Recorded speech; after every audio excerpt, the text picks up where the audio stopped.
स्वाध्यायः परमः। Doctor Baba Saheb Ambedkar open university.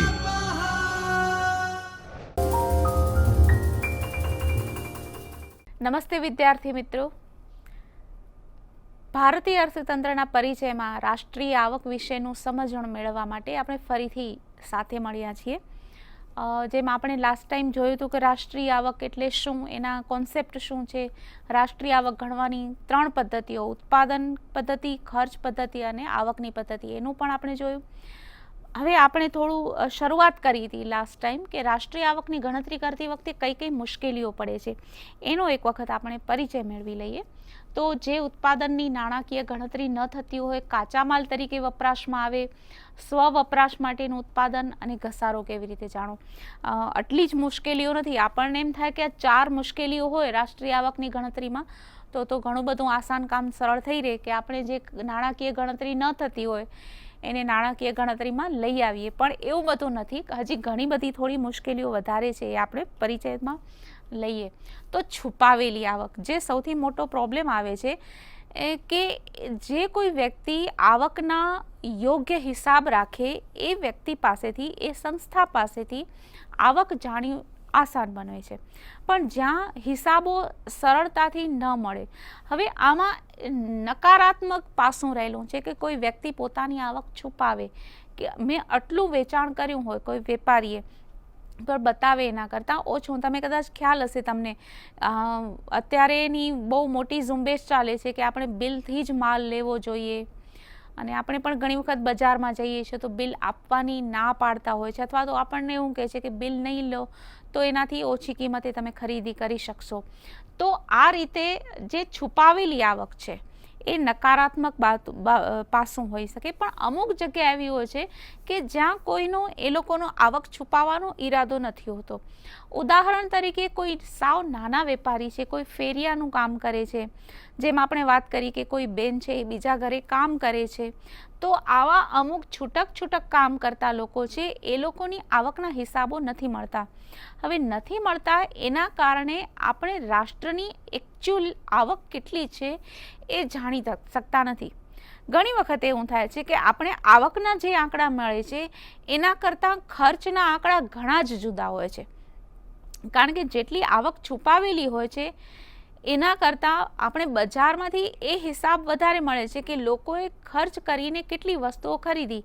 આપણે ધારો કે એક નાનું એવું ગામ છે, એમાં એક મહિનાનો હિસાબ આપણે કરીએ તો એવું થઈ શકે કે એક ગામમાં, સાવ નાનું ગામ છે અને એમાં બહુ થોડા લોકોની વસ્તી છે, તો એક ઉદાહરણ રીતે આપણે લઈએ કે એ ગામમાં એક મહિનામાં લોકોની આવક 10 લાખ રૂપિયા છે, પણ જ્યારે આપણે હકીકતમાં એ ગામના રહેતા લોકોએ ખર્ચ કેટલો કર્યો મહિના દરમિયાન એ આંકડા જોવા જઈએ તો આપણને કદાચ મળે છે કે ધારો કે 15 લાખ રૂપિયાનો ખર્ચ કર્યો છે, અથવા તો 13 લાખ રૂપિયાનો ખર્ચ કર્યો છે, આવું આપણને કંઈક ડિફરન્સ મળે છે। આવક બતાવે છે 10 લાખ રૂપિયા, પણ એ ગામના લોકો કરે છે ખર્ચ 15 લાખ રૂપિયાનો। એવું કયા કારણોસર? હવે આમાં બે બાબતો હોઈ શકે કે જે લોકોએ આવકના હિસાબો નથી રાખ્યા એ લોકો પણ ખર્ચ તો કરે જ છે। નંબર 2, અત્યારે જે આવક 10 લાખ રૂપિયા છે એ સાચી જ આવક છે, દરેક વ્યક્તિ પોતાનો હિસાબ રાખ્યો જ છે, પણ ગયા મહિને જે આવક કમાયેલી હતી એમાંથી આ મહિને ખર્ચ કર્યો છે, એટલા માટે ખર્ચની રકમ વધી ગઈ છે। આવક કરતાં વર્તમાન ખર્ચ વધી શકે છે, તો આ બધી મુશ્કેલીઓ હોય છે। પછી વસ્તુ વિનિમય, જ્યારે આપણે જેમ વાત કરી કે જે બાબતની અથવા તો જે આર્થિક પ્રવૃત્તિની નાણાંમાં ગણતરી થતી હોય એને આપણે રાષ્ટ્રીય આવકમાં ગણવાનું થતું હોય છે, પણ ક્યારેક એવું બની શકે છે કે વસ્તુ વિનિમય થતો હોય, આપણે જ્યારે વસ્તુ લઈએ તો બદલામાં પૈસા ન ચૂકવીએ, નાણાં ન ચૂકવીએ, પણ બીજી કોઈ વસ્તુ ચૂકવીએ અથવા તો સેવા ચૂકવીએ, સેવાથી કામ કરી આપીએ, ત્યારે પણ એની નાણાકીય ગણતરી નથી થતી। આધુનિક અર્થતંત્ર, જો ભારતની જ વાત કરીએ તો આધુનિક અર્થતંત્રમાં તો મોટા ભાગના વ્યવહારો નાણાકીય બને છે, પણ એક સમય એવો હતો કે મોટા ભાગના ગામડાઓમાં આર્થિક વ્યવહારો વસ્તુ વિનિમયથી જ થતા હતા। દાખલા તરીકે કોઈ એક કાપડની દુકાન હોય, એક નાનું એવું અર્થતંત્ર હોય, એની તમે કલ્પના કરજો. અત્યારે નહીં, અત્યારની સ્થિતિ તો ઘણી બદલાઈ ગઈ છે. એક નાનું એવું ગામડું હોય કે જ્યાં કાપડની દુકાન એક હોય, જ્યાં અનાજની દુકાન એક હોય, જ્યાં ગાય ભેંસ એવું દૂધનું ઉત્પાદન કરતો પરિવાર એક હોય. તો આ રીતે બધા એકબીજાની જરૂરિયાત વસ્તુ વિનિમયથી જ સંતોષી લેતા. કંઈ રિપેરિંગ કામ કરવું હોય તો સુથારને કે મિસ્ત્રીને પણ બોલાવી આવે અને એના બદલામાં એને કોઈક વસ્તુ આપી દે.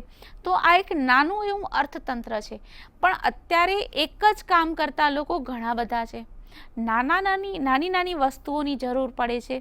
તો આ રીતે અત્યારે તો ઘણો ફેરફાર થઈ ગયો છે અને મોટા ભાગના વ્યવહારો, આર્થિક વ્યવહારો એ નાણાંથી થાય છે. પણ જ્યારે નાણાંથી વ્યવહારો ન થતા હોય ત્યારે રાષ્ટ્રની આવક કેટલી ગણવી એ મુશ્કેલ બને છે. કારણ કે ધારો કે કોઈ એક વ્યક્તિ છે, બંનેના ઘરના દરવાજા ખરાબ થઈ ગયા છે. એક વ્યક્તિ છે, બંને વ્યક્તિ એ મિસ્ત્રીને બોલાવે છે, બંને વ્યક્તિ ઘરના દરવાજા રિપેર કરાવે છે. એક વ્યક્તિ એને દરવાજો રિપેર કરવાના બદલામાં 1 કિલો ઘઉં આપે છે અને બીજી વ્યક્તિ છે એ દરવાજો રિપેર કરવાના બદલામાં એને 5 લીટર દૂધ આપે છે. હવે સ્વાભાવિક છે કે 1 કિલો ઘઉં અને 5 લીટર દૂધ બંને સમાન છે કે અસમાન? વળી ત્રીજી કોઈક વ્યક્તિ છે એ દરવાજો રિપેર કરવાના બદલામાં એને કદાચ ખાલી 1 કપ ચા આપે છે, કંઈ પણ હોઈ શકે. તો આ બધાની રીતે જોઈએ તો એનું મૂલ્યાંકન સરખું નથી થતું. એક દરવાજો રિપેર કરવાની જે ક્રિયા છે એના કેટલા રૂપિયા, એની કિંમત નક્કી નથી થઈ શકતી. તો આ કારણોસર એ રાષ્ટ્રની આવક કેટલી ગણવી, એ વ્યક્તિની આવક કેટલી ગણવી એ પણ આપણે નથી ગણતરી કરી શકતા. સિવાય કે કદાચ એવું બની શકે કે એ લોકો કોઈકના સંબંધો સારા હોય તો 5 લીટરને બદલે 2 લીટર દૂધમાં દરવાજો રિપેર કરી આપી શકે. તો આ બધી ગણતરીની મુશ્કેલીઓ છે. પછી આવકની ગણતરી રાખવાનું આળસ અથવા તો અજ્ઞાન હોઈ શકે.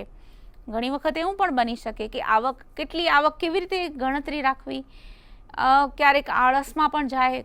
જો નાના વેપારી હોય, નાનું પેઢી હોય, નાની દુકાન હોય, સાવ નાની દુકાન હોય, તો એ લોકોને થોડું ઘણું આળસમાં પણ જાય. ઘરનું કામ બીજાના ઘરે કામ કરતી બહેનો હોય તો એ લોકોને પણ થોડું ઘણું આળસમાં જાય. પોતાના ઘરે સિલાઈનું કામ કરતી બહેનો હોય તો એ લોકોને પણ હિસાબો રાખવાનું આળસમાં પણ જાય, ક્યારેક અજ્ઞાન પણ હોઈ શકે છે. તો આ અસંગઠિત ક્ષેત્રને કારણે, આધુનિક જો એક શબ્દ તમને આપું તો મોટાભાગે અસંગઠિત ક્ષેત્રને કારણે રાષ્ટ્રીય આવકની ગણતરી કરવાનું થોડું મુશ્કેલ બને છે. પછી કુદરતી સંસાધનોને લાગતો ઘસારો કેવી રીતે ગણવો? આપણે એક બાબત વચમાં જોઈ કે ધારો કે કોઈ એક ફેક્ટરી છે, એમાં મશીનો લગાડેલા છે. એક મશીન 10 વર્ષ જેટલું કામ સારી રીતે આપી શકે. 5 વર્ષ વપરાશ થયો હોય તો એની કાર્યક્ષમતા ઓછી થાય. તો આવી સ્થિતિમાં આપણે જાણી શકીએ છીએ કે મશીનરી છે એની કામ કરવાની ક્ષમતા અથવા તો એનો કાર્યકાળ 10 વર્ષનો હોઈ શકે. પણ આપણે જ્યારે ઉત્પાદન કરીએ છીએ ત્યારે માત્ર મશીનો, મૂડી, શ્રમ એને જ ઉપયોગમાં નથી લેતા. જ્યારે કોઈ પણ ઉત્પાદનની પ્રક્રિયા થાય છે ત્યારે કુદરતી સાધન સંપત્તિ પણ આપણે ઉપયોગમાં લઈએ છીએ. પાણી છે, હવા છે, જમીન છે, એ બધાનો આપણે ઉપયોગ કરીએ છીએ. જમીન વગર તો ઉત્પાદન થાય જ નહીં. પાણી પણ જોઈએ ઓછા વધુ પ્રમાણમાં. હવાનું પ્રદૂષણ, તો હવાની શુદ્ધતા, જંગલો કપાય. તો ધારો કે એક રોડ બનાવવા, આપણે વાત કરીને કે કેટલા કિલોમીટર રોડ બન્યો એ રાષ્ટ્રની આવક ગણાય.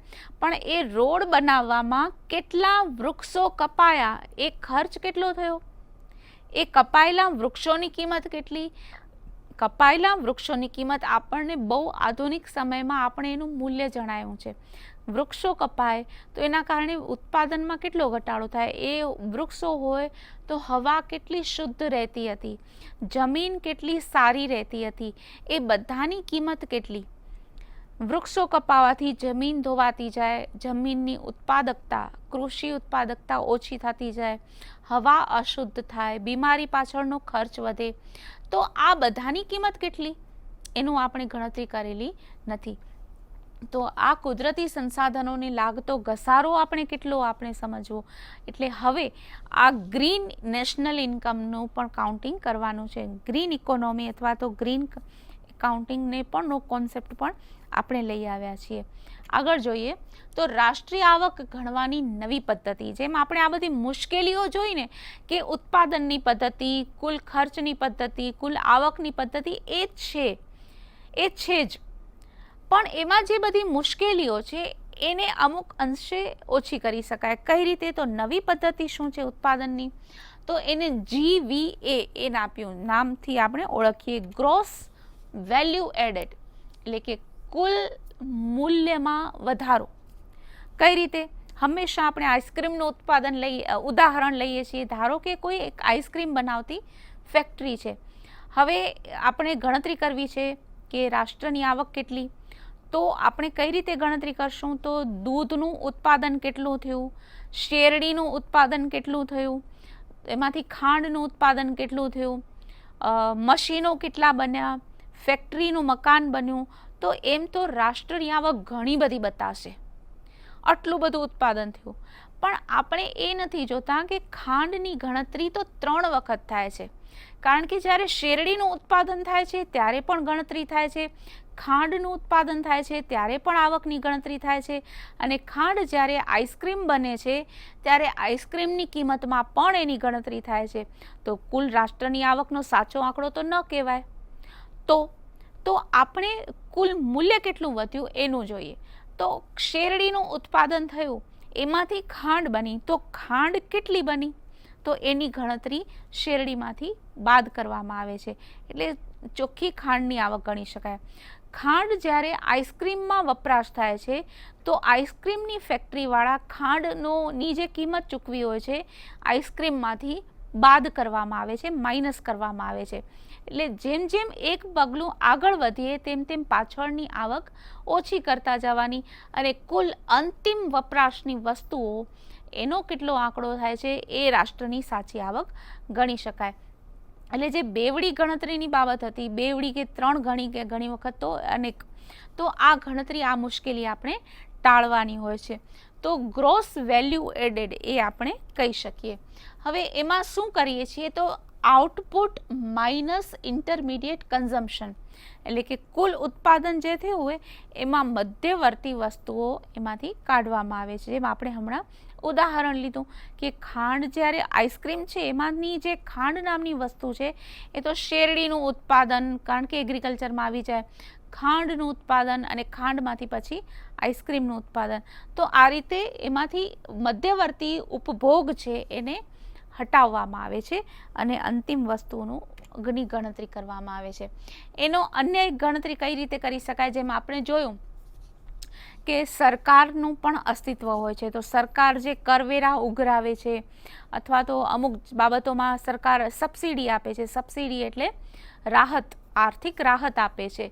જેમ કે સરકાર ઈચ્છે કે લોકો સૂર્ય કુકરનો વપરાશ વધારે, તો સૂર્ય કુકરની બજાર કિંમત કરતાં ઓછી કિંમત ગ્રાહકોએ ચૂકવવી પડે, અથવા તો અમુક દવાઓ ઉપર સબસિડી આપે, મેડિકલ ટ્રીટમેન્ટ ઉપર સબસિડી આપે. તો આ બધી બાબતમાં જે ગવર્મેન્ટ દ્વારા સહાય ચૂકવવામાં આવે છે અથવા તો કરવેરા ઉઘરાવવામાં આવે છે, એના માટે શું કરવાનું? તો GDP એટલે કે કુલ રાષ્ટ્રનું પ્રોડક્શન જે થયું, ડોમેસ્ટિક પ્રોડક્શન થયું હોય, એમાં સબસિડી જે આપેલી હોય, સરકાર દ્વારા જે સબસિડી આપેલી હોય એને ઉમેરવાની, પ્લસ સબસિડી, અને જે સરકારને એમાંથી ટેક્સ ચૂકવવાનો હોય એ સરકાર પરત લઈ લે છે, એટલે એમાંથી એને માઇનસ કરવાનું હોય. તો સબસિડી આપેલી હોય એટલું તો ઉત્પાદન થયું હોય, પણ કરવેરા છે એ ઉત્પાદનમાં નથી આવતા. તો કુલ રાષ્ટ્રીય ઘરેલું ઉત્પાદન એટલે કે domestic production plus subsidy minus taxes. આગળ જોઈએ તો રાષ્ટ્રની આવક અને માથાદીઠ આવક વિશે આપણે અભ્યાસ કરવાનો છે. જેમ આપણે શરૂઆતમાં એક ઉદાહરણ લીધું હતું કે આપણો પરિવાર અથવા તો તમારો પરિવાર, એમાં પરિવારની આવક કેટલી, એના ઉપરથી આપણે રાષ્ટ્રની આવક જોઈ. હવે પરિવારની આવક એટલી, હવે તમે ધારો કે વિદ્યાર્થી છો, પણ તો તમે રાષ્ટ્રીય આવકમાં અથવા તો તમારા પરિવારમાં તમે આવકનો કોઈ ફાળો નથી આપતા, તમારા તરફથી કોઈ આવક નથી ઉમેરાતી, પણ જ્યારે કુલ આવક ગણાય છે એમાં તમારી ગણતરી કરવામાં આવે છે અને તેમાં તમે પરિવારના સભ્ય છો એટલે માથાદીઠ આવકમાં પણ તમારી ગણતરી થાય છે. તો કઈ રીતે? કોઈ રાષ્ટ્રમાં પણ એવું હોઈ શકે, નાના બાળકો જે આવક ન કમાતા હોય કે પછી વૃદ્ધ લોકો જે લોકો આવક ન કમાતા હોય એ લોકોની પણ માથાદીઠ આવકમાં ગણતરી કરવાની હોય છે. તો આ ઘણા બધા લોકો એવા હોઈ શકે કે બેરોજગાર લોકો હોઈ શકે, કોઈ પણ ને કોઈ પણ કારણોસર. તો અહીંયા શું જે ડિફરન્સ છે, પર કેપિટા ઇન્કમ, આપણે ભારતની રાષ્ટ્રીય આવક કેટલી છે એ જોઈએ. તો અહીંયા જુદા જુદા વર્ષ આપ્યા છે, 1950-51, 1980-81, 90-91, 2000-2001 અને 2018-19 સુધીના આપણે ફિગર આપણે લઈએ. તો જ્યારે જો પર કેપિટા ઇન્કમ એટલે કે ભારતની માથાદીઠ આવક કેટલી હતી રૂપિયામાં એ જુઓ. કેવી રીતે ગણતરી કરશું? તો કુલ આવક ભાગ્યા કુલ વસ્તી. ભારતની જેટલી આવક હશે 1950માં જેટલી આવક હશે ભાગ્યા 1950ની વસ્તી, તો આપણી આવક હતી 7114 રૂપિયા. ત્યારે તો વસ્તી ઓછી હતી 50માં, છતાં પણ આપણી આવક ઓછી હતી. હવે અત્યારે 2001નો ફિગર જુઓ તો 2001માં તો આપણી આવક ઘણી બધી વધી ગઈ છે, વસ્તી વધી ગઈ છે, છતાં આપણી માથાદીઠ આવક પણ વધેલી છે. તો આપણે આપણા રાષ્ટ્રને અભિનંદન આપવા જોઈએ ચોક્કસ કે વધતી વસ્તી હોવા છતાં આવક વધી ગઈ છે. ફરીથી તમને મારે તમારી જાતે કરવાનું કામ આપવાનું છે કે તમે જુઓ, તપાસ કરો કે 2018-19 વર્ષમાં આપણી માથાદીઠ આવક કેટલી છે, આપણા દેશની માથાદીઠ આવક કેટલી છે, તો એ આપણી આવક ગણી શકાય. આગળ જોઈએ તો ભારતની રાષ્ટ્રીય આવક અને માથાદીઠ આવક એને બંનેને હવે આ જુઓ, નેશનલ ઇન્કમ ચાલુ કિંમતે અને સતત કિંમતે કરોડમાં આપણે આપ્યા છે, બરાબર. આંકડા જે ફિગર છે એ કરોડમાં આપ્યા છે. તો અને રૂપિયામાં અહીંયા જે આ નિશાની જે જુઓ છો એ એકચ્યુઅલી રૂપિયાની છે, જે આપણે અહીંયા ફોન્ટ ચેન્જ હોવાને કારણે અહીંયા આપણે કરી શકતા નથી, પણ આ છે રૂપિયાની કેટલાક કરોડ રૂપિયા.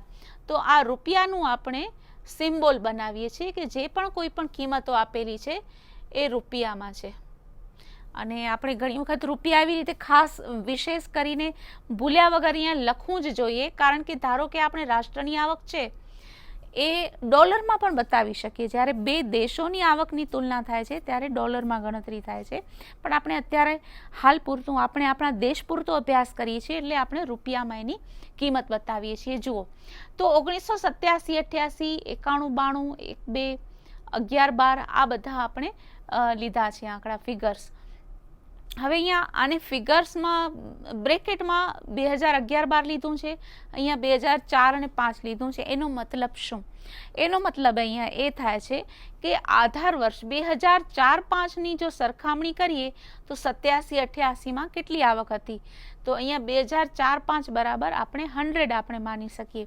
તમે એક અભ્યાસ કરો, નેશનલ ઇન્કમ એટલે કે નેટ નેશનલ ઇન્કમ ચાલુ કિંમતે અને સતત કિંમતે, એટલે કે દર વર્ષે જેમાં વધારો થતો હોય, દર વર્ષે વધારો થતો હોય એક રીતે ગણતરી કરવાની છે.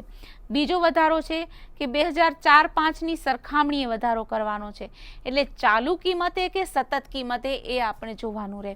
તો તમે જોઈ શકો છો કે ફિગર્સનો અભ્યાસ તમે સારી રીતે કરજો.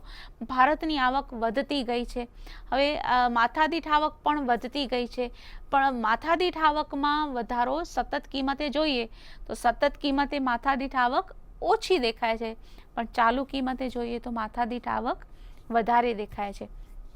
તો માથાદીઠ આવક, તેવી જ રીતે આપણે નેટ નેશનલ ઇન્કમ જોઈએ તો શેમાં વધારે વધારો છે, તો વધારો આપણે જોઈએ તો એમાં પણ ચાલુ કિંમતે વધારે વધારો થાય છે, સતત કિંમતેમાં ઓછો વધારો તો થાય છે પણ એમાં પ્રમાણમાં વધારાનું પ્રમાણ ઓછું છે.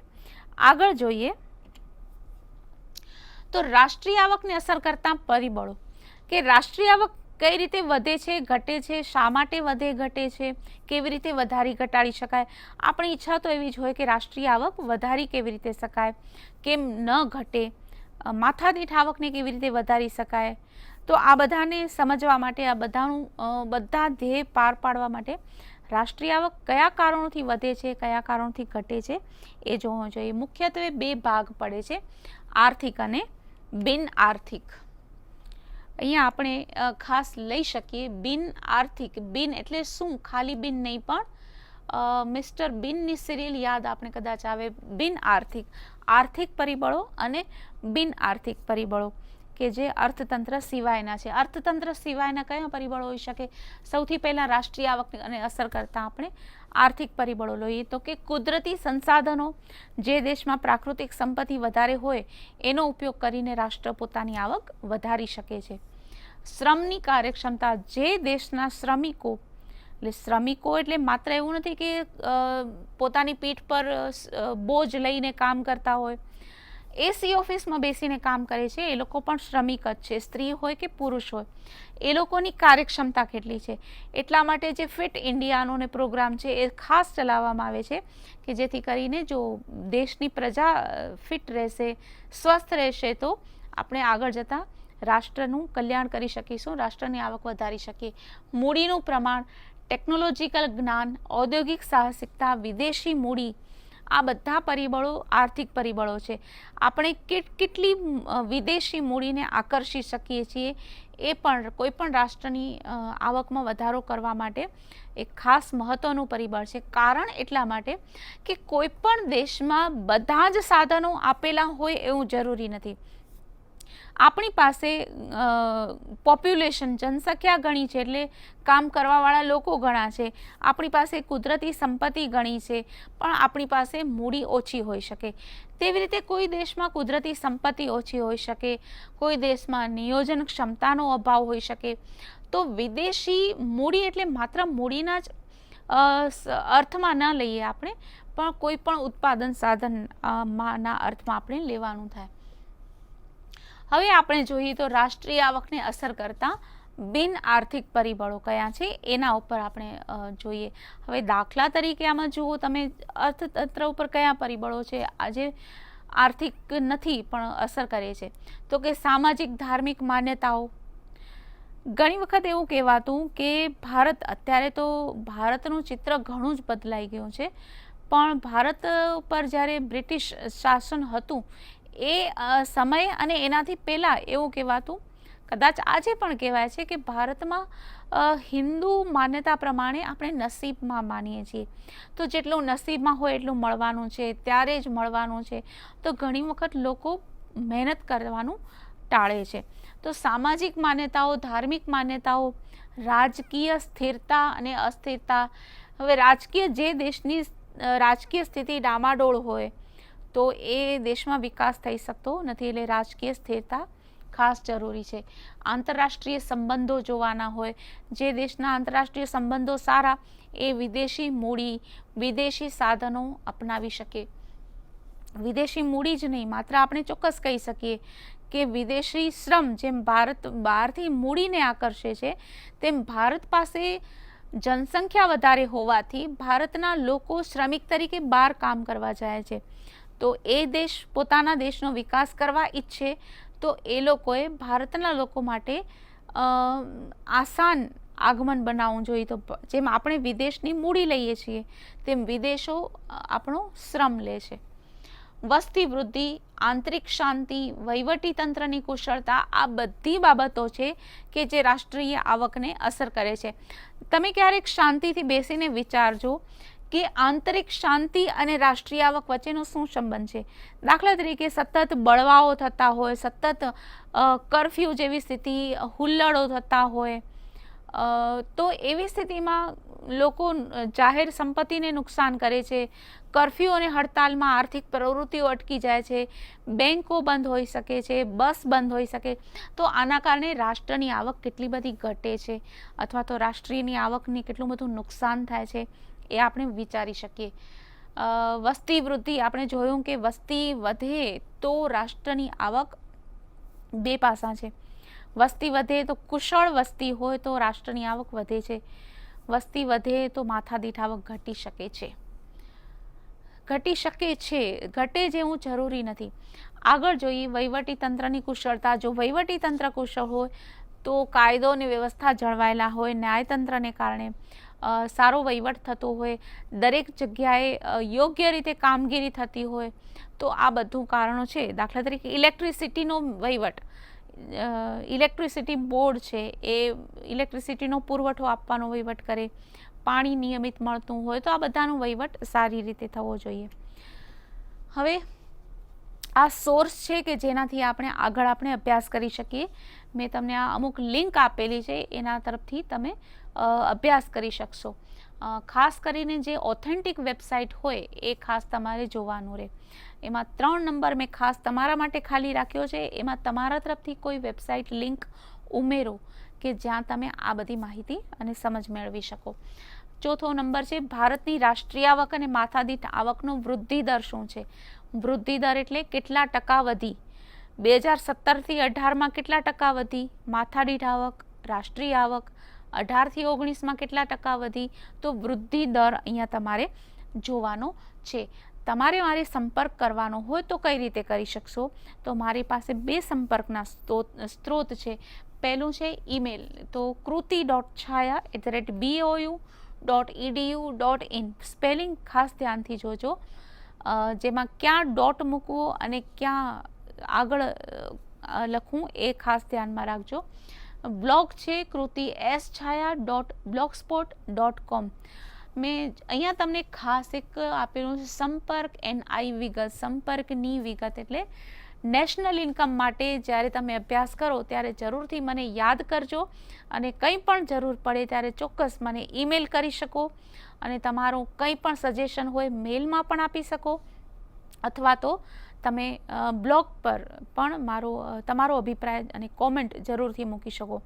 ત્યાં સુધીનો તમારો સમય ઘણો જ આનંદદાયક, સ્વસ્થ અને શુભ રહે તેવી મારી ઘણી બધી શુભેચ્છાઓ. આભાર. स्वाध्यायः परमं तप